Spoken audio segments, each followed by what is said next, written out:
What's up, Heat Nation? Welcome back to another episode of the Miami Heat Roundtable. My name is Amir. We got Trent here. He's from the Miami Heat Network, and we got Most hated. Mel from the Miami Heat Zone, and we have a special guest today again. This time we got my cousin Darian. He is a Clipper fan, so the Miami Heat just lost to the Clippers 103-95 in a horrible game, in my opinion. I mean, it was kind of close at points, but man, this team is struggling right now. So we'll get into that. But hey, Darian, you want to introduce yourself real quick to the audience? Sure. Thanks for having me on, guys. My name is Darian, but I'm a LA sports fan from LA. My favorite team is the Clippers, though. When I first got into basketball, it was right after Shaq had left, and the Lakers weren't very appealing at the time. We had a pretty good squad. Been a fan ever since. Have season tickets this year for the first time, and make LA sports and Clipper content after basically every game. Lakers as well, but I don't root for them. And then in the NBA playoffs, I make content on every single team, like just basically talking about every single game. And I'm big on basketball history. So you can find me on Dime Dropper on YouTube and wherever you get your podcast, and on Twitter and Instagram, Dime Dropper Pod, but mainly on Twitter. But yeah, I'm excited to talk about this game. It's always a challenge when you play Miami. You know, they're going to throw some different stuff at us. So it was good. Nice to see Jimmy Butler and Kawhi going at it. And obviously a great win for us. Yes, it looks like. Wow, my theme song's playing in the back. Wow. I love it. Trying to plug his YouTube channel. You're also the host of Locked On Clippers too, which is yes, I always forget about that. I am the host of Locked On Clippers. Yes, that's also pretty cool. So, what was not pretty cool was this game and Kawhi Leonard busting our ass and showing that when he's healthy, is a top. I don't want to say 3, maybe 5, 6. Still, he's now like a top 5 player again. It seems like when he's healthy, and he showed that on both ends of the floor tonight, especially that third quarter. He was busting our ass. It was close, tied at halftime. I took some notes. We can talk about the first half, second half, of course. But in the third quarter specifically, dude, that guy had like 10 points. He had a couple three-pointers, nice contested three-pointers. But then on the defensive end, he blocked Jimmy Butler. He got a couple strips, was in the passing lanes, deflecting the ball. He was all over the place, man. And, Jimmy, again, not aggressive, right? You can even hear, was it JJ Redick announcing tonight that like this offense goes when Jimmy goes, and he didn't go tonight, right? Like he had 21 points, but his stats were padded towards the end. So I just want to get your guys' feelings. Darian, we'll start with you from the Clipper perspective. Just what are your thoughts on the game? What are your thoughts on the Heat currently as well? Thoughts on the game were that it was a good defensive game. Both teams are strong. I was pretty impressed with your starting lineup defensively. We already know how good Bam is on that end, but yeah, Josh Richardson out there, Jimmy, and then Highsmith. I thought they did a pretty good job in the beginning. Went to different forms of like matchup zone. At one point, it looked like you had like a 1-1-3 kind of setup going on, which is really weird. And it kind of threw us for a loop for a while. But I think we just have more offensive talent than you. Defensively, maybe not as much, but we did get Zubats back in this game after a pretty long absence, his longest absence of his career. Although he came back a little earlier than I expected. But I think the quality just ended up showing out at the end. I think that Rozier missed a lot of really good looks. Obviously, you're missing Tyler Hero and Duncan Robinson, so that definitely hurts the offense a bit. But, it wasn't even a pretty game for us. Paul George shot terribly. Russ was horrendous, missed a dunk, missed layups. But James Harden and Kawhi really pulled through, and I thought it was kind of poetic in a way that James Harden played so well in front of Riley. Even though I'm very pro, before James Harden came to the Clippers, like I'm very pro Riley and very anti Harden. But you know how it goes with Harden. It's always about the playoffs for him. In the regular season, he does this demon stuff every team he goes to. So he was really great tonight. And then Kawhi just showed he was the best player on the floor. I'm a big Jimmy Butler fan, like way bigger on Jimmy Butler than most people around the league that aren't Heat fans. But it's kind of a shame that, Jimmy and Kawhi came to their new teams at the same time. And all of the last 5 years in the playoffs, it's been playoff Jimmy, Heat in the finals twice, conference finals 3 times. And Kawhi hasn't been able to even stay healthy really for us. But we both, if anybody disagrees here, I'd be shocked. Kawhi's better than him. Like Kawhi, and he always performs in the playoffs outside of the bubble. He just can't stay healthy. But this season, we're starting to see something different. And it feels like we have the best player like every single night. Seriously. Jokic is really the only one that consistently challenges that, and it's been amazing. I mean, we're one of the hottest teams in the league. I don't even think the Heat played that bad. But as far as my thoughts on the Heat, I want to hear your guys' first, and then I'll respond. But yeah, very solid win in the end. We're 5-1 on this Grammy road trip. There are not many teams in the league playing better than us. I really don't think there's a single team in the league that's been better than us the last 2 months. No, not since December, man. You guys have been the hottest team ever since that 0-5 start, which I'm sure I texted you at least once or twice laughing, right? Because we both hate James Harden, and I wasn't trying to rub it into you because you're family, obviously, but we just hate Harden so much. But ever since that, I don't even know what the record is, but like you guys have just definitely been the hottest team since December for sure. 30-8 since Okay, then. 30-8. Okay, that's ridiculous. So Yeah. Trent, let us know. Trent, you know he's been talking on these episodes, saying he's a Russell Westbrook fan, always has been. You know, roots for the Clippers in the West. Obviously, he's not going to root for them over the Heat, but he also wants Russ to win a ring eventually. But what were your thoughts on watching, I guess, both your teams tonight? My thoughts was one team is better than the other team, and it's obvious. That's my thoughts. First rip. Don't even need to watch the game. I already knew. I watched the game, but I already knew this game, and I've been saying it since it was on the schedule that we was gonna lose this game. Amir knows, probably Martell knows. I said we was gonna lose this game. Even with the Clippers, I wouldn't even say struggling defensively, but not playing as the best the last couple games in the stretch. And Paul George is not playing his best basketball lately just because he's been dealing with that injury.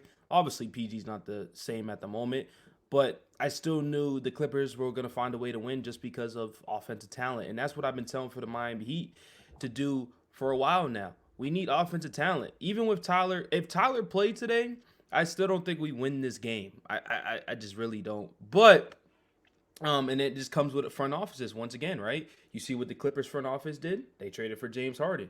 You see what Miami Heat front office did? They traded for Terry Rozier when we was favorites for all these other superstar players. It just comes with front office. Jimmy not being consistent in the sense of him being more aggressive. His stats look okay, but he had like 14 points in the fourth quarter at that. And like you said, they were stat padded. Like you can't go out here, and Martell loves saying load manage in these games. We need to start winning. We're 2-8 in the last 10 games. It's not going to get it done at all. And we're playing one of the best teams in the league in the Western Conference. I think they're one of the scariest teams in the league with Denver. Like you just got to come out there. I will say they gave it to the Clippers. Like they pause. They definitely gave it to the Clippers in the sense of they put them in the zone.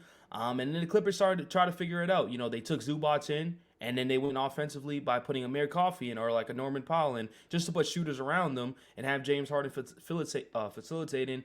And Kawhi Leonard just started getting hot. And when he gets hot, you really can't stop him because look at the numbers just in the last 27 games. Dude shooting 58% from the field, 51% from the three-point line, and 91% from the free throw line. Like that's just insane. And the fact that he's not really even in the conversation for MVP, at least like top 3, needs to be discussed about too because he's been healthy. He has been playing. But for the Heat side, the only positive thing I could say was Terry Rozier did miss a lot of easy shots that if he hits, maybe this game does get turned around. But you can see Amir that's the Terry Rozier that we all know playing for Charlotte. And that's why we want him starting along Duncan Robinson because he's going to get those shots. He's going to start getting more in rhythm. With him and Tyler, he's not in rhythm. He needs to feed all the other teammates and stuff like that. So we lost once again, and we need help. Yeah. Martel, what are your thoughts on that game, man? I mean, the game was pretty solid from I would say the first quarter to about the beginning of the third. I just think like it comes out to talent. You know what I mean? You know, like with this current NBA, you got to be able to put up at least 115 points, 110 points. You know, the Clippers, they have so many weapons with Paul George, Kawhi. You know, Russ, like to me, is their secret weapon. Like I know that like a lot of people like to bash him, but you know, Russ, he's a very talented guy and he likes to get everybody involved. But it all comes down to talent. Like at the end of the day, I think that Jimmy and Bam, you know, like think about it, our two best players can't really shoot threes like that. Can Jimmy hit it every now and then? Yeah, but can he hit it like at the level where the other superstars across the NBA can do it? No. You know what I mean? And plus, just the way that they get into their offense is very rough. This Miami Heat team can't score. For the past few years, we haven't really been able to score. We can't just all put it on Jimmy Butler and say, well, just have him go into Jimmy mode and, you know, he's going to take us to the NBA Finals. That's, you know what I mean? Like that all, year after year, he's going to get worn down. And you can clearly see he's not ready yet to even go full Jimmy mode. I would say maybe when we got like about 8 to 10 games left. But to be honest, because we're in the 8th spot, because we're losing all these games, we want him to start trying basketball now. But, you know, it all comes down to roster construction and player development. We can't put our hope in all these undrafted guys when everyone else in the whole NBA has a lot more talent than us. I will say Miami only hit 8 threes, 8 out of like 30 at the 3-point line, which is pretty bad. It's like 27%. And Clippers doubled that, shooting 86. But throughout the game, like the field goal percentage was damn near the same. 3-point percentage obviously was the difference. But the free throw line pretty much the same. Turnovers, you got 15-10. Assists, pretty much the same. Rebounds, blocks, like it was a close game throughout. But you could just tell that the Clippers, even though if the Clippers will go down 5 points, you feel like, damn, like are we really gonna keep this lead for that long? Like you could just feel like the Clippers had the game the whole time, literally the whole game.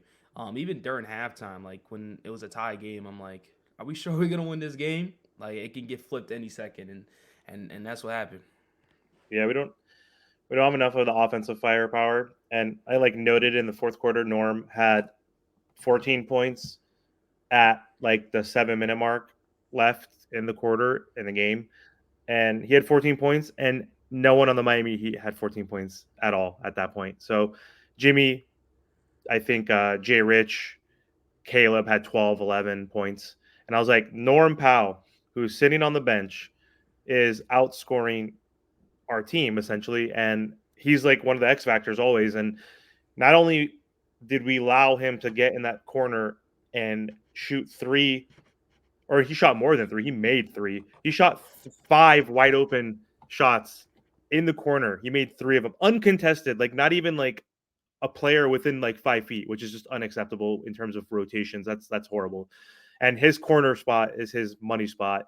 He also can put the ball on the floor a little bit, and he can also get to the rack. He kind of reminds me of like a Bruce Brown kind of guy, probably better shooter. Like, and that's like a type of player I think we need. We always talk about the small ball shit that like Spo loves that shit, and that's like one of our Achilles heels, which it kind of is because it's based on the small players that we have. I was looking at the box score. This is their starting lineup for the Clippers today, at least. Harden, Leonard, Paul George. That's a point guard. Basically, Harden's a shooting guard, but whatever. Then you have 2 small forwards. You have Terrence Mann, who's a shooting guard, small forward, and then Zoo, who's the 7-footer. They're playing small ball. They got Norm Powell coming off the bench, who's small. The only other big they have is Plumlee, right? And then they have Amir Coffey coming off the bench and Westbrook. Like, we always complain here about small ball. Our small team is not working, I think, right? Like, you guys are small, Dar. I thought you guys were bigger than this for sure. But that's one issue, which relates to the rebounding. If I'm looking at our stats, we're 24th in the league in rebounding. That's horrible. But we're also 27th in scoring. Our 3-point shooting, Trent, as you mentioned, has been so inconsistent, up and down. And it hasn't been consistent throughout the game. Like some of the games that we've got into the 40% ranges was after starting off horribly. And so we have issues starting the game and finishing the game. And that's not a good recipe for a team that wants to be a contender. We're 10th in 3-point percentage. We were number 1 when we were 8 games above 500. Like when we're actually doing well, like a top 3-4 seed in the East, we were number 1. And look, the trend is going down, and look what's happening right now. So small ball is an issue for us, but not for the entire league. So I don't know, Dar, what do you think about your team in small ball? Like, do you think that's an issue for the Heat possibly from what you saw today, like size, or is it just the offensive? Like we don't have anybody elite, like a D Book, a KD, a Kawhi, a Paul George, if you will, like type of, Jason Tatum, superstar type of guy who's elite scorer. I would say it's more so that because we're not, as you said, we're not a big team. Like we're not going to maul you inside. You know what I mean? I thought defensively you guys were pretty good. Like you did a pretty good job on our offense, keeping it in check. Let's see, how many points did we score? 103. Like that's for the Clipper offense recently, last couple of months. That's pretty good. But yeah, I do think there's a level of a ceiling on Jimmy Butler's scoring. But in the playoffs, we've seen him turn it up. You know what I'm saying? So I do think you guys definitely rely a little bit too much on Jimmy. But that being said, like Trent said, this like kind of load managing in the season that Miami, from whatever reason, in national media gets no heat for at all, no pun intended. You know why? It's because everybody's like, oh, in the playoffs they do this. In the playoffs, Spo does this. So like everybody gives you the benefit of the doubt. When it doesn't work one year, and maybe that's this year, where you get knocked out in the first or second round, then all this like laziness essentially, or like a lack of a sense of urgency to really improve the team bites in the ass. Like we'll see where the fingers are pointed. But up until this last 10 game stretch, and that was it a 7-game losing streak you guys were on? Yep. Up until then, there was nothing that the Heat were doing that was surprising me, or I wasn't underwhelmed by them. If anything, I was like, man, they're even a little better than I thought they'd be, because Jaime Jaquez is having such a great first season. And Bam definitely, you kept texting me about Bam. Bam has made the leap. Bam is doing this. So I was like, okay. But after this losing streak, I'm not sure what to think. I still expect the Heat to finish in the top 6. They should. And now that Embiid's out, you can really climb to like the top 5. I don't think you'll catch New York and Cleveland in the regular season, even though I'm more afraid of Miami in the playoffs than either. I think you can get up to 5, but I don't know. I would love. I'm going to be paying a lot of attention to the Heat going forward, but I really think you got to make an effort to, when your guys can play, they got to try to play. And yeah, I mean, the Tyler Hero conversation is a tough one, because we all know he's more suited for that 6th man kind of role. And because of that big contract, you're going to have a hard time convincing him to do so, especially now with Rozier, who's like, I don't know. Who do you guys think is better? That's a It's tough close, one. right? That's a tough one. I mean, sometimes like it's not even about who's better, but it's about fit. Right. You know what I mean? Like I think it's like. But see, one is not clear cut better than the other, so it is about fit at that point. But Tyler Hero is getting paid so much, and he's drafted by the Heat, so I feel like he might have priority. I mean, what's the plan right now? To start both of them, and then Jimmy, Highsmith, and Bam? That's the lineup. Yeah, Spo said he wasn't gonna change that lineup after during the 7-game losing streak and like after the 7-game losing streak. So I don't know, what impact do you think that makes, Trent? Like tinkering do you think it makes a big difference? Like, I mean, we've been all talking about Tyler and Duncan, swapping spots, but do you think that makes a big difference? Because he's not willing to like stagger. He needs to stagger them more, and like it seems like one needs to come off the bench. And does Tyler have priority because he's drafted by this team? He's been on this team. Like, will Terry take one for the team and be like, go cook off the bench, lead that second unit with Duncan, with Jaime, with Caleb, with whoever? I don't know. What do you think, Trent? I would say this.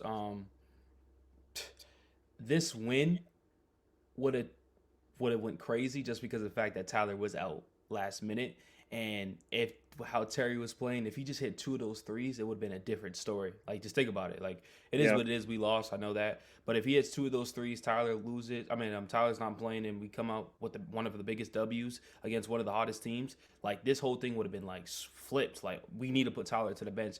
I don't think it helps our case now. We still struggled scoring. We still struggled shooting the 3 without Tyler. So it's like, with Tyler, we're still struggling. Without him, we're still struggling. So I don't think they're going to change the lineup anytime soon. I think we've been preaching it for a while now that we do. I feel like at this point, what do we really have to lose? Seriously, what do we have to lose? If we don't take the regular season so serious, which I'm going to ask Dime Dropper a question about this, why don't we just flip-flop it? Like, why don't we just try this? And why, like, I get it, Tyler makes more money and this and that, but we just traded for Terry Rozier. He came here to be a starter. He came here to help this team win a championship.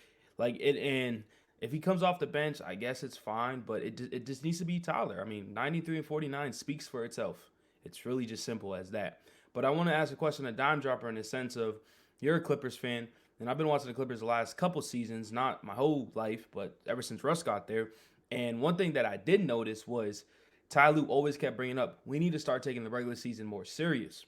And so with the Clippers, you could tell that they came into this season taking the regular season more serious, and that's the reason why they're top seed in the Western Conference. And honestly, they would easily been a first seed, but they had the James Harden thing. They had to wait it out. You lost 5 games. It is what it is. They've been playing the best.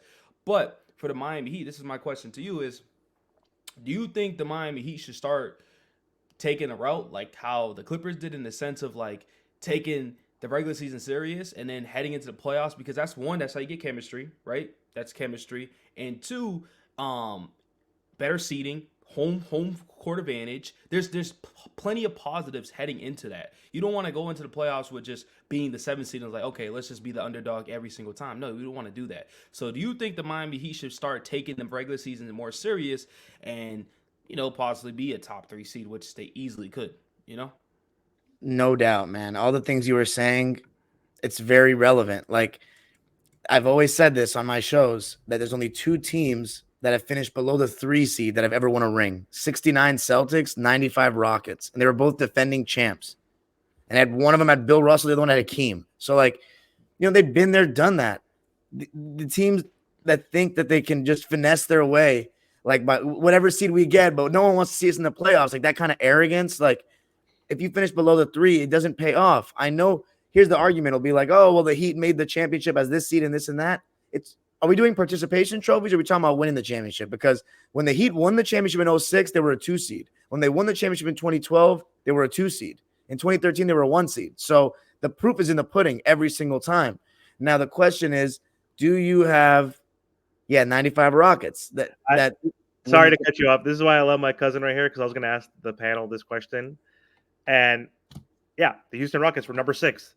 And they made a mid-season trade with Clyde Drexler. You know what I'm saying? Like and that's not conventional to win 4 series on the road like that. I think Hakeem Olajuwon and that team deserve a lot more credit for that. To come back from 3-1 down in the second round and win 4 series on the road is insane. So that's an underrated all-time title run. But yeah, man, you got to. Like, the question is, do the Heat have? You say they easily could, but do they have the talent in the regular season? Because Jimmy Butler, we know in a 16 game, he turns up a notch.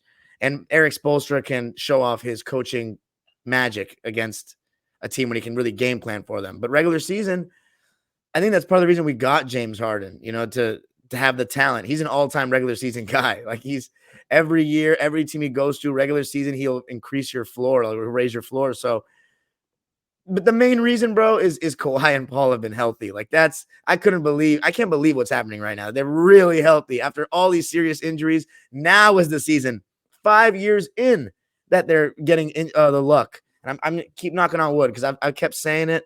I keep saying it, and they haven't gotten hurt yet. So if there's any year that we're going to go into the playoffs with momentum and a healthy Kawhi, I think it's this one, man. I mean, he looks great. He looks amazing out there. And then Harden is proving me wrong so far, although I never doubted our regular season. Like, we had the conversation, Amir. We had it about Harden. I knew regular season he was going to be good, but this good, I'm definitely surprised. And I think it was your boy Russ, his sacrifice to the bench. I was very impressed that he did that because coming from the Lakers, he didn't like the situation there at all. Like, I know he tried to buy into that bench role, but like, let's be real. Like, he hated it there. He was acting very out of character, giving very unprofessional answers, and he just was moody and stuff. But here, he's all smiles. He's accepted it. And I think one thing I underestimated was the friendship, like the genuine friendship of Harden and Russ. Like the fact that they wanted to play together a third time, even though they've fallen short together. But every time they have been good, their teams have been good. The fact that Russ was willing to bring him on, knowing that, Harden's going to take the ball away from you, bro, and be okay with this, I think that just shows, like, if we win the championship or even get to this conference finals again, Russell Westbrook, like, he really changed our season by agreeing to that. Whether he volunteered or not, like the story said, if Ty Lue said, Russ, we need you to go to the bench, the fact that he hasn't made a fuss about it, man, you cannot say enough about the professionalism of him at this season and the sacrifice. And if you listen to champions talk, they always say sacrifice is important to winning rings. Yep. Tyler here, I hope you fucking listening to that. Sacrifice and take yourself to the bench. Now, what's it called? We could talk about Russell Westbrook because I want to talk about Russell Westbrook in a sense, right? Look at that smile on his face, by the way. Trent's so happy. That's what Russ does, man. He just uplifts the energy in the room. I love it, man. I love it. But damn, I forgot what I was gonna say. I got distracted. What do y'all can go? Remember Westbrook, Harden and Westbrook playing again. Okay. So sacrifice and then So okay. Look, the Clippers, in a sense, right? Russ, he sacrificed his role. He went to the bench and stuff like that. The friendship, Russ, and if you look at the post game, I'm sure you do the post game, after the games and whatnot.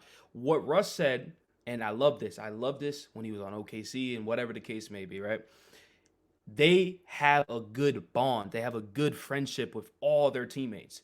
That's something Amir and Martell that I think the Miami Heat are missing. Remember in our last podcast, we talked about Tyler and Jimmy not having the greatest relationship? When a team loves each other, and I play basketball, Amir plays basketball, I'm not sure if you play basketball, Dime Dropper, but when you love playing with your guys, you go 10 times harder for them. You want to win for your guys. You want to win for yourself. You want to win for your coach because you have that love for him. When you don't really care for that coworker, because I work a 9 to 5, am I really going to go pick that up for that dude? I don't care for him. But when you have love for that dude, you're going to go all out. And so I think that's what the Miami Heat are missing. And hopefully they can find it again or whatever the case may be. But that's why the Clippers, another underrated aspect that no one's talking about, they have love for each other. And you can tell off the court, on the court, and they're laughing, dancing, doing all this other stuff. When you look at the Miami Heat's bench, they're just like this. Just ready to go home. So, yeah. Yeah, man. Oh, So, I mean, I thought he Markel dropped out. he'll come back in. I was gonna say to that though, just to respond. Yeah. It's funny you say that. I do play. But I also coach at a youth level now, and I have 3 teams, 2 rec league teams, and then 1 middle school team. One is 6th grade boys.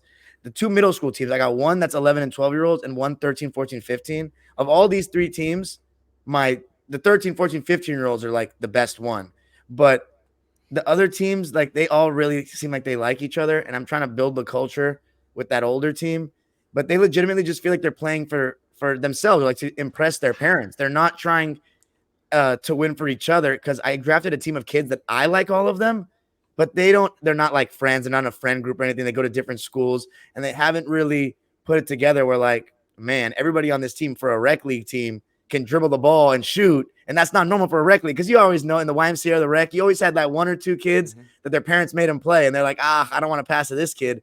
I have this unique situation where I got a rec team where everybody can shoot and dribble. And they just they don't. One thing is big in basketball is you got to talk on D. Like you see it at every level. Even in pickup, you talk, call out screens. My kids, like, they don't, like, because they're like afraid to talk to each other because they're from different schools and stuff. Like, nah, like the teams that I've had the most success with playing and coaching, they like each other. And so I think that is definitely a relevant point you made. Also, when you're comfortable, you communicate better. Communication, Bam was saying one thing was an issue, defense was an issue, all these things before they had their meeting. They had their freaking meeting and film session. Like, what does that even bullshit mean? Like, they had to say what was being said. Like, I don't know how I feel about all that stuff. But to your point, like, that's fine though. Yeah. But think about it. This core has been together for too long for this whole chemistry thing not to work. If it's not going to work, then we need to break it up. We've been together way too long. You know what I'm saying? Like, how we've been together for almost 5 years. And same thing like with the whole Tyler Hero coming off the bench thing.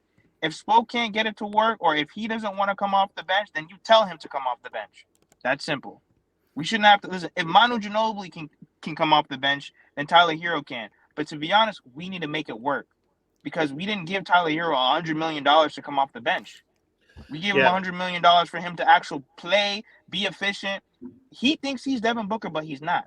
Can he? Maybe in the future. I just think he has too many holes in his game. No way. I just think that we need to figure it out now. He can't come off the bench, in my opinion, because we gave him $100 million for him to score. We gave him $100 million for him to be very efficient. Because the thing is, this Miami Heat team, we're not good enough to win without Jimmy Butler. And I think that's the biggest thing. If Jimmy Butler doesn't put up 25 to 30 points, this Miami Heat team cannot win a basketball game, unfortunately, because Tyler and Bam cannot carry this team. And then also, too, they did a poor job putting role players around Tyler and Bam for when Jimmy's out, or from when Jimmy wants. Because if Jimmy wants to coast, that's fine. But put role players around Jimmy, Bam, and Tyler that can help carry the team as well. It can't just be on Tyler and Bam. I agree, man. I think, I just don't know. I don't know if this team's a contender right now. Obviously, right now we're not, right? Do you guys all agree with that? Like, are we, especially you, Dar, like a non-biased opinion, like, do we look like a contender at this point? Or do we look like we can turn it around and become a contender again? Let me ask you that. Because right now, obvious answer is we don't look like a contender. The Cavs, who are missing 2 of their best players for a month, have ran up in the rankings to the 3rd seed. The Knicks have made moves and they've done really well. Like, we haven't beat a single good team all year. Clippers lost. Suns, Knicks, Bucks, Celtics. Like, we haven't played Denver yet. They're going to bust our ass. Like, we haven't beat a single good team. We played the Sixers without Embiid. We beat them. Cool. They're going to be dropping like flies in that standings, right? We haven't had a signature win. So do you even think we're a contender at this point? Because, like, again, I don't want all the blame to go to Tyler because we all do that and we shit on him. But there's so many other issues. The way, as Martell said, the way this roster is constructed, the way Jimmy's load, Martell's my favorite term he said is Jimmy Low load managing in the game. in a game, not even just like sits out, but he load manages in the games and lets Bam and Tyler cook, and they're not. Like, I'm sorry, they both had their 2 good months, right? Tyler looked good, averaging 25 before he got hurt, and then Bam was looking good, averaging 23. But they're going back to like they're plateauing a little bit, right? To like what their ceiling seems to be, which is like totally fine. 20-point scorers, like Bam, obviously two-way player, so he's more valuable than Tyler. But It's the Tyler, role players though, because yeah, when you look at all of our chips that we won, we had a high level. And that's what the Clippers have right now. They have role players that are stepping up and playing big. When Paul George goes out, who's stepping up? They put Amir Coffey in the starting lineup. And to be honest with you, the more I watch the Clippers, and if you're not a big NBA junkie and you don't know who Amir Coffey is, he does it both. He does it both on both ends. Offensively, he's not known as a scorer, but he can consistently knock that corner three down. Play some solid defense. Jimmy Butler tried to hit him with the 3-point foul at the end of the game. You ain't gonna get me. You ain't gonna get me. Like, I love Amir Coffey, but not about that. They got Brandon Boston coming off the bench, which no one talks about because he doesn't hit the rotation or anything like that. But whenever there's an injury or Paul George is not playing, he hits the rotation on the second unit. So the Clippers have players that they can just rotate in and out, and I think they found the perfect second unit. We're still struggling to find that. We're still struggling to find our starting lineup because we're switching from different injuries, of course, different power forwards. Like, it's super, super frustrating, and you can just see the difference between the two teams. And I think Spo is one of the best coaches in the league. But I will say this, right? Ty Lue, and this is to you, Dime Dropper, and you see this often. Russ plays bad. Ty Lue's all right. You're just gonna play 10 minutes today. That's fine. You're gonna play bad today. You play 15 minutes. But the difference is from the Lakers and the Clippers, he will go to the end of the bench and sit like this and don't talk to nobody. He playing 15 minutes. He's still up trying to root for his teammates. Right. That's the difference just right there, right? But Spo, I don't know why he's not doing the same thing to our players. Why? Is it because our team's not deep enough just like the Clippers? Or is it Spo just doesn't want to hurt the Tyler Herro's feelings? What is it? Because I don't know. Or just any person on the team. I don't get it. I just don't. Those are the complicated conversations when you have a player earning 30 mil. Like, these are NBA players. Like, they're so full of it. Like, they have to have a huge ego to get where they went and have the confidence. But those are tough conversations, man, especially with like the management that paid him that money. I wonder if Terry Rozier would be willing to go back to the bench like he was in Boston. But when he tasted that success in 2018, he was not a happy camper that next year. Like, he completely like threw the team under the bus that year after he left Boston. Because I was in Boston, I was in Massachusetts. I was going to school there for when Rozier was there, and he was really popular. Like, during that 2018 run, I was there. He was really popular. But the way it went when Kyrie came back, he was really dissatisfied with his role because it just went down so much, and he was complaining, and he wasn't that great. But yeah, I still think though there's hope for the Heat because you've shown it so many times that you can turn it on in the playoffs. I don't think anyone's going to fully count you out, but it would be nice to get some momentum going before the playoffs start. I think you can do that. I just think you need some health. The thing is, you just don't have enough talent that, like, when one big player is out, you just can't really replace them. And I think that's one of the biggest things that Harden has helped us with. But that being said, Paul George has missed 3 games. Like, that's insane. Like, Kawhi's missed 4. Like, that's why we're good. Wow. The health has been on our side. That's it. 7 games combined. Hero 18. Bam. 13. 7 games combined. Like, we're not even using excuse. The injury is not even an excuse anymore. We're healthy during the 7-game losing streak. Like, losing to or whatever our streak is. The last 10. You said, Tram, what, 2-8? Like, yeah, we're healthy. We're mainly healthy. So it's like it's such a weird thing.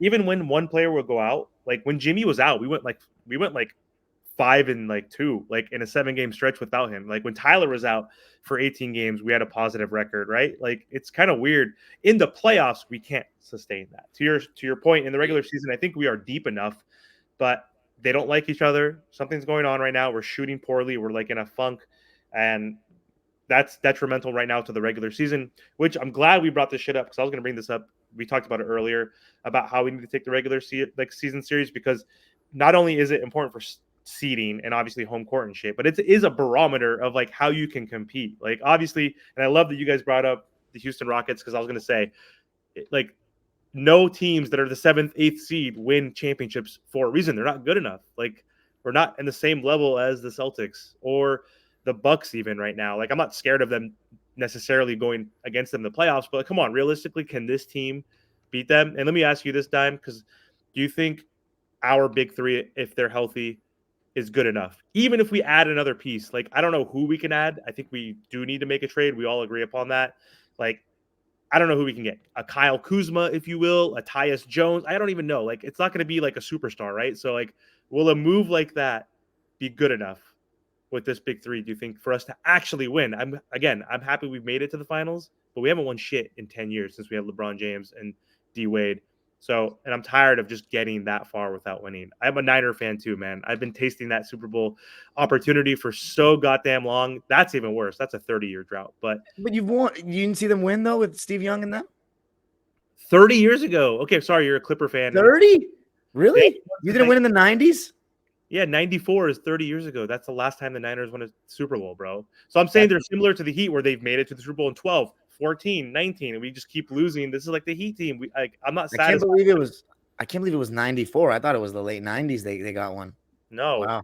This Heat is similar. This team is like this team where it's like it's not good enough just to get there at this point. So anyway, my question, are we good enough with this three? And then also like maybe first part, are we good enough as currently constructed? Or even if we get some sort of little piece that's not non-all-star, will that move us over the hump? Oh, see, my question to you is, who is the three? I mean, who's the third guy? What big three? I see Bam and Jimmy and then a bunch of role players. Trent loves that response right there, right? Not even counting Tyler as a big three. So yeah. That's the problem. Tyler's not a star. I don't think he's ever going to be a star. He's like a little bit better than Austin Reeves to me. Like he's a good scorer and like can make some plays and pick and roll off the bench. He can go off for 30 some nights. He's like a perfect. Like how I know he's not. It's hard to compare this, but like because he's not playing in this era and Tyler Hero has better stats than him. But like, how much better is Tyler Hero at basketball than Jamal Crawford was? Like, is he that much better than him? No.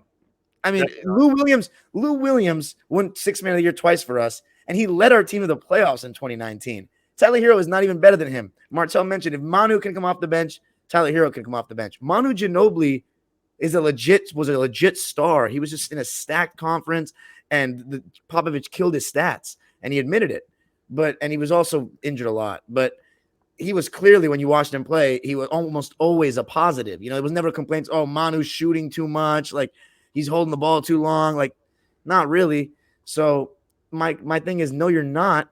I still have my doubts about Jimmy Butler as the number one clear cut on a chip winning team. I think obviously he's shown he can get you there, but it's tough because when you played against the Lakers, like both years you went to the finals, I was confident you weren't winning because they had LeBron and AD. Same. And you had Jimmy. And I love Jimmy. And it comes down to talent, man. That's all it really comes up to. Like, yeah, it all comes down to talent because think about it. When you look across the NBA, there's no other superstar doing what Jimmy Butler is doing. But my confusion with the front office is if you're going to allow Jimmy Butler to do that, that's cool. Fine. You don't want him to play the 82 games, me either. But if he's going to play the 65, why are you putting undrafted players around Tyler and Bam and then telling them to win during the regular season? It just doesn't make sense to me. You know what I mean? Put high-level role players around our best players to carry Jimmy Butler to where you want him to be. It's kind of like what LeBron's doing. LeBron wants high-level role players around him so that he doesn't have to carry this team at his age. But can I ask you a question, though? The difference is Jimmy Butler's supposed to be in his prime. Like, I love Jimmy Butler. I said he was a top 5 player in the league going into this season because I value the playoffs. Everybody killed me for that, but I value the playoffs and the way he turns up. You're right. But, like, if you have to, like, find a way to carry your star to the playoffs, like, it's supposed to be the other way around. Like, he's not – what serious injuries has Jimmy Butler had? He's never been out for a season for something. Like, no, you're right. What's going on with it? The way that they see it, you know, something that I heard from like a good Heat reporter is pretty much that he can't play and give us 30 a game for about 70 games because his body's going to break down. That's pretty much what they said. How about 24, 25 points though, and play 68 games? but that's where we cook him, because that's when his laziness comes in. We're giving him $50 million to coast through the regular season, and he's supposed to be our best player. That's the part that I don't understand about the front office. And if you're going to allow him to do that, which I don't understand why you would, why are we putting undrafted guys on this roster to fill up the roster? Yep. Also, I also want to say something real quick though, because we know that Jimmy Butler could be the best player on a championship team. It might not be this Miami Heat team. You think so? No, because his bag is not deep enough for that though. No, see, that's kind of what deep enough for that. No. Yes, Dart, you just said we don't even have a big three. It's because Jimmy Butler's bag is not deep enough for that. But in the finals last year, Bam showed up and averaged 20 points like we've been asking him to, and then Jimmy wasn't good. I know he was hurt, though. That's what people are going to say. So I guess give him another chance. But what Marcel is saying is somewhat true. Like, it's maybe you can't get the thing is, you got a top 3 seed with Jimmy one year. You did, and you were this close. Like, but he didn't play that much, though. He didn't play. Hey, listen, him and Bam were out majority of the season. And man, bro, Heat fans, they think that you could just sprinkle this Heat culture dust over the roster, and then all of a sudden now everyone's going to be averaging 20 points a game. It doesn't always work like that, especially in an Eastern Conference where everybody got better. Don't get me wrong. I still think that the Miami Heat could beat the Knicks and the Bucks in the playoffs, but it's not guaranteed. It's not guaranteed, and I don't understand why Heat fans think it's like a guarantee. The only way we beat the Bucks is because it sounds messed up, but Dame's going through some family stuff. So no, Dame is terrible on defense. Hold up, Martel. He'll cook Dame too. Hold up, Martel. Hold up. We get that. We get that part. All I'm saying is the only way is Doc Rivers being the head coach, so we got lucky there.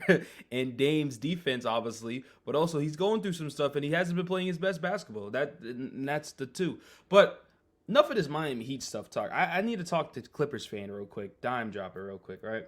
So when I'm watching this Clippers team, I think there's all big questions, right? And this can be our final thing, talk about the Heat and Clippers and stuff like that.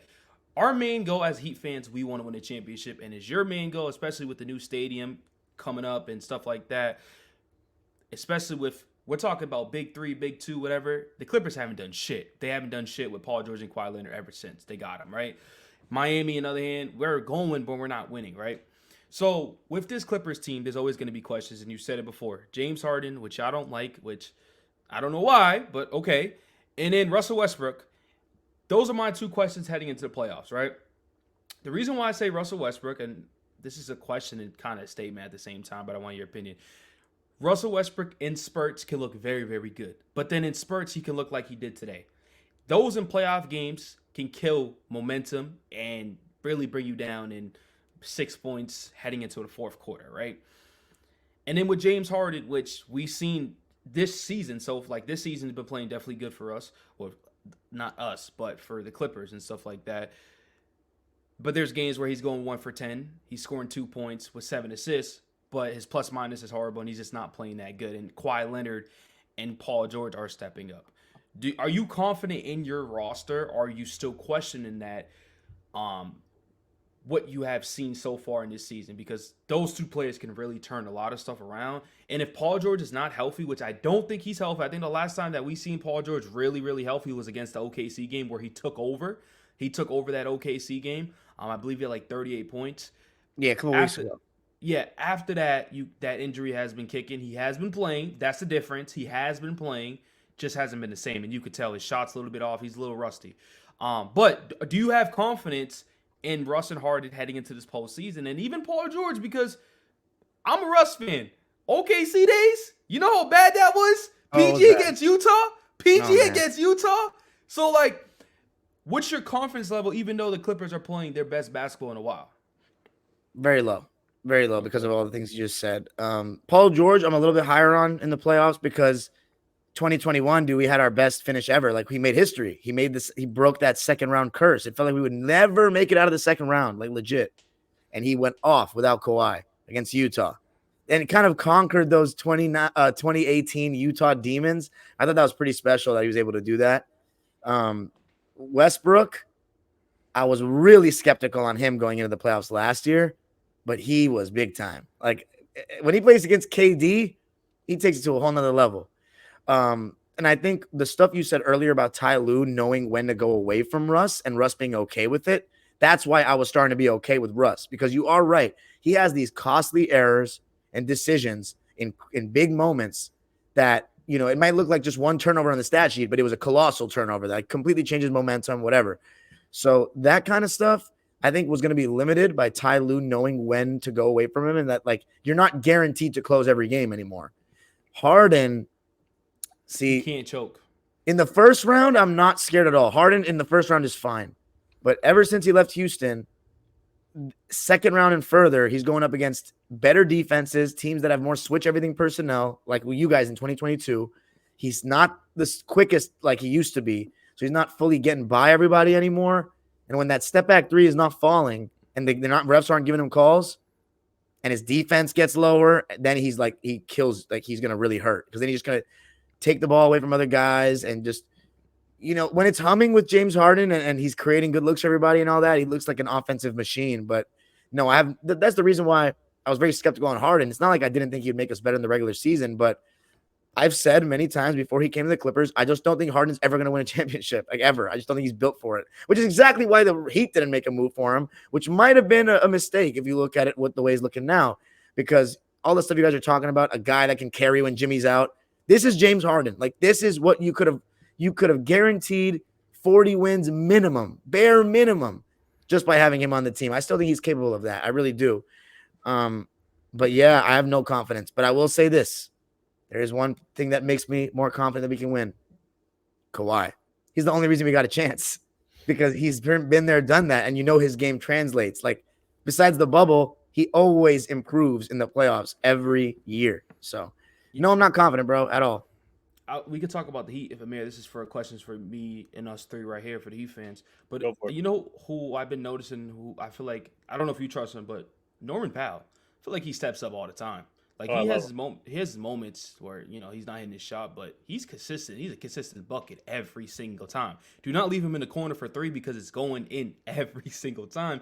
And I do want to say, to the point of Russ versus KD, the reason why Russ played this game, and I love Russell Westbrook, he's my favorite point guard. I defend him every single time. But the truth of the matter of that game is their star players were out. So Russ had nothing to lose for. He had nothing. There was nothing to lose. We already knew that series was going to go over with. Even though if the Clippers were healthy, they were fucking the Suns up easily, for a fact. But he just was like, you know what? I still got it. And he was the number one guy. It was Russ and Norman Powell versus KD and these other guys, you know? Yeah. So the only thing I'll say is those first two games before Kawhi got hurt, like, I know that first game Russ went 3 for 19, but the way he was clamping down at the end and getting offensive rebounds, and he hit those big free throws. So, like, the fact that he went 3 for 19 and he still did all that and got us a win in Phoenix, like, that could have been the decider of us winning like series in 6 or whatever. So I always hear that, especially from the people that don't like Russ. They'll be like, he only performed well because he was the number one option. But I was also including those first two games. There was one other thing I was going to say, but it totally slipped my mind. So Miami, listen. Oh, Norman Powell. You want to? Okay, Oh, dude. Yeah. Norman Powell, he should be very much considered for Sixth Man of the Year. Last year, he was the leading scorer in the NBA off the bench, and then he had a shoulder injury before the playoffs. But, dude, this guy is consistent at what he does. He just comes in and scores. Like, and very efficient on from the three and the field. He's a foul baiter extraordinaire, and he somehow gets him, Harden, and Reeves. They get the best whistle of any of the players in the city. I mean, AD, LeBron, Russ, Kawhi, Paul, they get terrible whistle compared to those guys. Those three, for whatever reason, they get every call.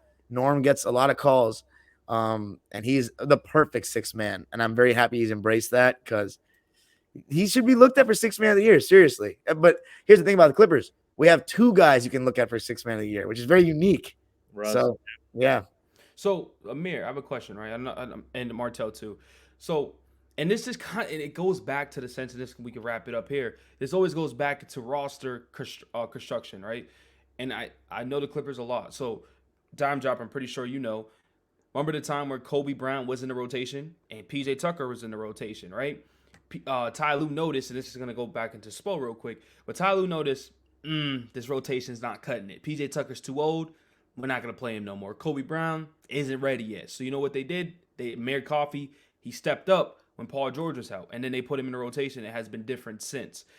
Going to the Miami Heat sense, Amir and Martel, when we have players playing bad coming off our bench or players playing bad in the starting lineup, I just don't see that and I think it's going to construction, roster construction, or do y'all think Spo just wants to keep staying with these players? One player he doesn't stay with is obviously freaking Jovic. I think he has something against him, but a lot of these other players on our team, he continues to keep rolling with. So why is that the case?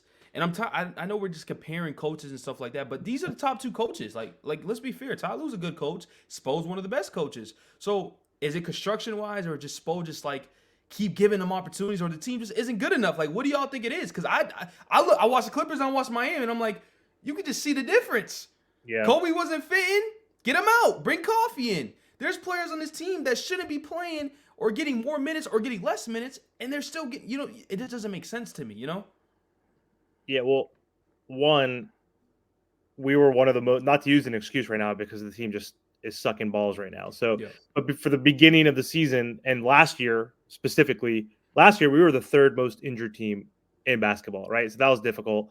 And we played the most clutch games, and, we lost a good amount of those games that we should have won, right? Against the Spurs and like crappy teams. I can't think of the worst teams last year, but like the Spurs and the Hornets, and those teams beat us. And so this year we were dealing with that as well. What was the stat that we would always say in the first 3 episodes? How many different starting lineups do we have? Yeah, it's like we're not 20 number one plus. anymore, but we're top 5 in different starting lineups because we have so many people in and out of the alignment. So Spo has to tinker, and he put Jovic in because I think Ernest, who's not here, he's also part of the roundtable, mentioned he was probably playing Jovic and starting him 10 games in a row because of injuries, but also because of before the trade deadline. He wanted to show like, hey, this guy is an asset. He's a valuable, first round pick, essentially, right? Equivalent to a first round pick. And so he did tinker with that, but he's out of the rotation because of defense. So I think the biggest thing with Spo is he's forced to play different players and change the rotation because of injuries. But also, like, if a player's not cutting it defensively first, he knows people go on streaks like Jay Rich can be hot one night, score 24 points, help us beat the Kings, and then have a shitty night the next night against the Wizards, and then tonight had like 14 points. He's a role player. He's going to be up and down. So I think the biggest thing with Spo is like, if you're not playing good defensively, you're not going to be in my rotation. I think that's like one. That's one thing I like about him, though. He's a defensive mind. I was going to say, yeah, dude, I think the Clippers roster is just so much better. Even with the stars, dude, Amir Coffey would be starting for the Heat. Like, I'm dead serious. I think he'd start. There you go. He's There you good. go. Amir Coffey's good. He's just like Terrence, man. And funny you mentioned Brandon Boston. Dude, Brandon Boston's gotten like no playing time this year. Like none. Like barely any. The other day he got some burn against the Wizards, but I think he could get backup minutes with the Heat. I straight up do. Hey, what about this dude real quick? Let me ask. I made a video like a few days ago about Bones Highland because he's getting shopped around. He's not playing. Could we use him? From what you saw, we have no real point guard. Like, we have Terry Rozier now, and he's not a real point guard. He's a combo guard. Like, can he be our backup point guard and give us like 10, 12 points off the bench? That's what you need? That's what you need? He can. Do we not need that? Do you see how shitty we need a 4 first. I agree. Hold on. That first. Well, we need a lot, Marta. Because we have enough wings, bro. We have enough wings to get it done to where we don't necessarily need Bones. I think Bones, listen, he's a solid player. I just think right now it comes down to fit. We have a bunch of guys that don't fit. Think about it. Haywood Heisman, he would be a 15th man on any roster right now, like in the NBA. That alone should say enough. Think about half of our roster, Spo doesn't play. One, because they're either terrible or they can't play defense. Jovic, he's not ready. Thomas Bryant, what does he really do like when he gets out there? He's trash. So half the roster's trash. And even with Caleb Martin and Josh Richardson, they can't shoot efficiently enough consistently to even be on the floor like that.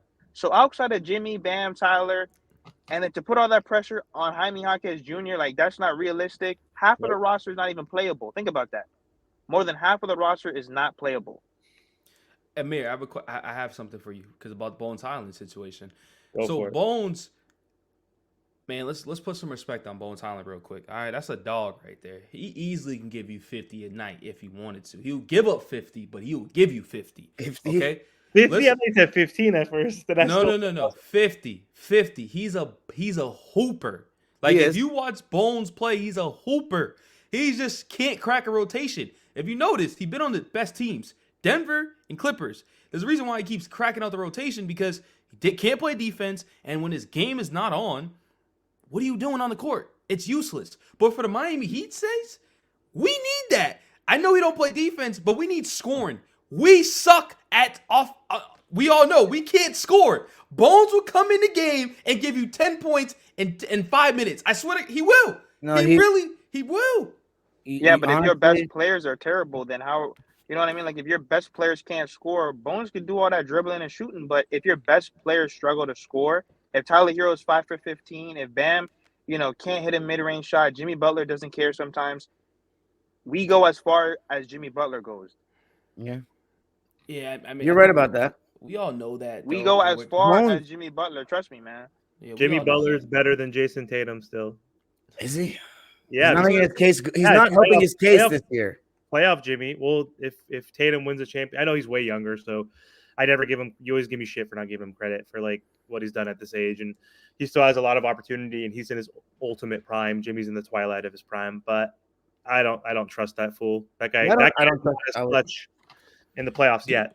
I don't So trust him either. But Bones Highland, he's good, man. I mean, before the season started, they were like, before we got Harden, he looked like he was the backup point guard. Kawhi likes him a lot, which is very interesting.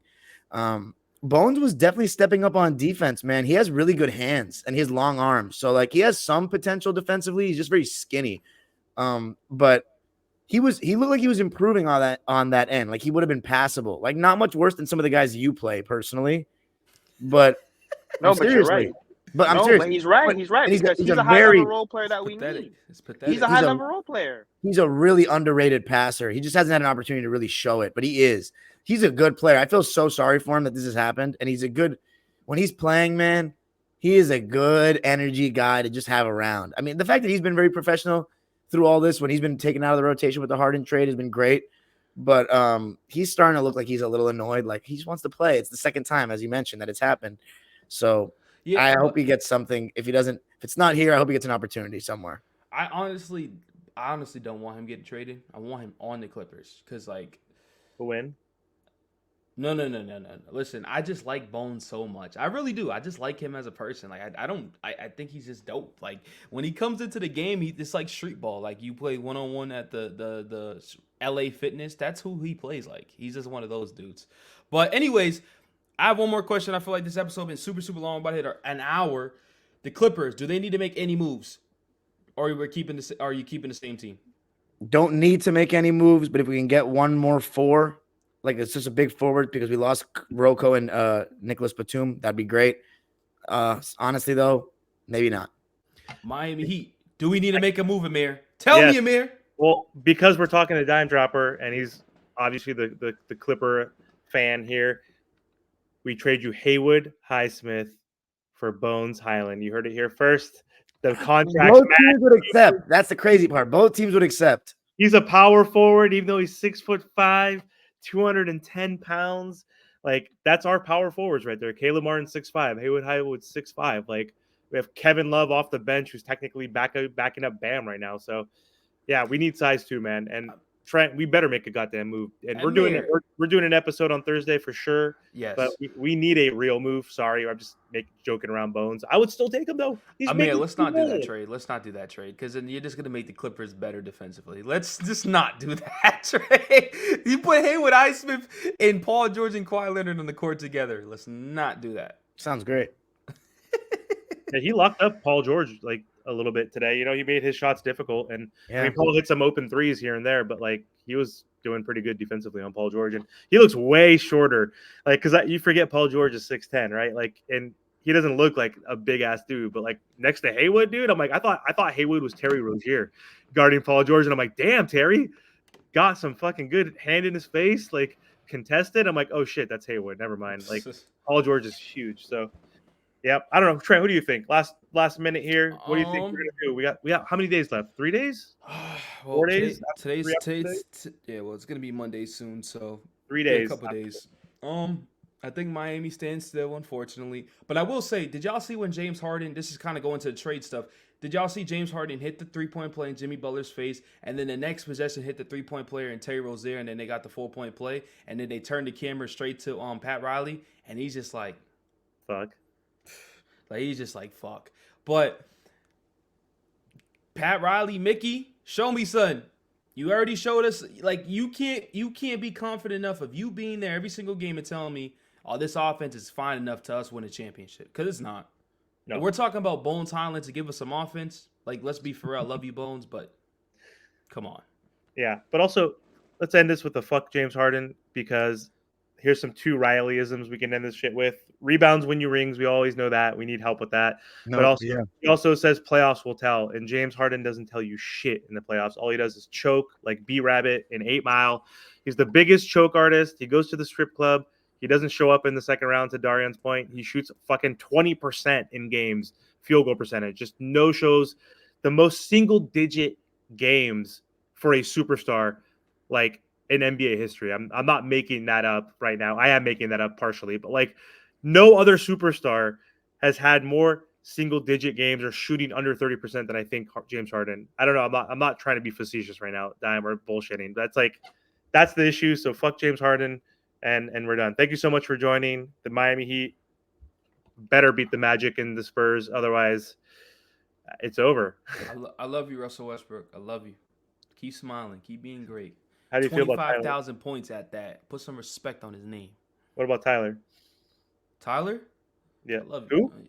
Listen, YouTube limited our video for me swearing, so I'm going to say I love you, Tyler. All right, sounds good. Thanks, guys. Have a good night.